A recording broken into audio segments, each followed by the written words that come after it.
ഞായറാഴ്ച തണ്ടലിന്റെ ഭാഗമായിട്ട് പുറത്തേക്ക് ഇറങ്ങിയപ്പോഴോ മോനെ ഒടുക്കത്തെ ട്രാഫിക്. സംഭവം എന്താന്ന് വെച്ചാൽ ക്രൈസ്റ്റ് കിങ് എന്നുള്ള പരിപാടിയായിരുന്നു കേട്ടോ. റോഡ് മൊത്തം റാലി ആയിരുന്നു. എന്തായാലും പെട്ട് കിടക്കല്ലേ, നമ്മളെന്തായാലും അതും കൂടി എൻജോയ് ആക്കാന്ന് വിചാരിച്ചിട്ട് അവിടെ പോയിട്ട് കുറച്ച് നേരം കണ്ടുകുത്തിരുന്ന് സംഭവം കൊള്ളാട്ടോ. അങ്ങനെ ട്രാഫിക് ഒക്കെ താടിയിട്ട് നമ്മളെ ലൊക്കേഷൻ ആയിട്ടുള്ള ട്രാഗോറിയിൽ എത്തിയപ്പോഴാണ് മനസ്സിലായത് ഒരു ലോഡ് പടി ഇനിയും കയറാനുണ്ട് എന്ന്. പടി കയറിയ എക്സ്പീരിയൻസ് എങ്ങനെയുണ്ടെന്ന് ഗുണക്കുട്ടനോട് ചോദിച്ചപ്പോൾ അവൻ പറയാണ്, അല്ലെങ്കിലും മന്തി കഴിക്കാന്ന് പറഞ്ഞ് കൂട്ടിക്കൊണ്ടുവന്ന ഗുണക്കുട്ടനോട് ഇമാതിരി മല കയറിപ്പിച്ച് എനിക്കിത് കിട്ടിയില്ലേ അത്ഭുതമുള്ളൂന്ന്. അങ്ങനെ കയറി അവസാനം നമ്മൾ ടാഗോർ ഹില്ലിന്റെ ടോപ്പിലെത്തി.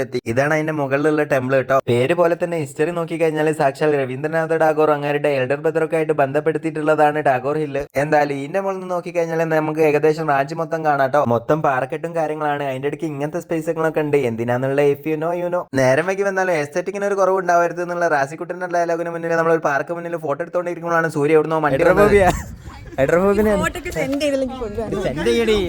ഫോൺ പോയ സങ്കടം മാറ്റാനായിട്ട് നമ്മൾ നേരെ പോയത് മന്തി കഴിക്കാനേനി. മന്തി മുന്നേ വന്ന എന്റെ സാറേ ചുറ്റുള്ളൊന്നും കാണാൻ പറ്റാത്തൊരു ഫീലിംഗ് ആയിരുന്നു. പിന്നെ കോഴിക്കോട്ടൊക്കെ തീറ്റ വെച്ചെടുത്തപ്പോ കോഴിക്കൂട്ടങ്ങളെ തിന്നണ മാതിരി വാരി തിന്നലായിരുന്നു. നേരം പേടിക്കേണ്ട കേസ്, മന്തി കഴിച്ച് മതാലസനായിട്ട് കിടക്കുന്ന ഗുണക്കുട്ടനാണ് നിങ്ങൾ കണ്ടോണ്ടിരിക്കുന്നത്. ഈ വീഡിയോ ഗുണക്കുട്ടനെ തല്ലിക്കൊന്നില്ലല്ലോ. അടുത്ത വീഡിയോയിൽ വീണ്ടും കാണാം. അതുവരേക്കും എല്ലാവർക്കും ഗുണരാത്രി.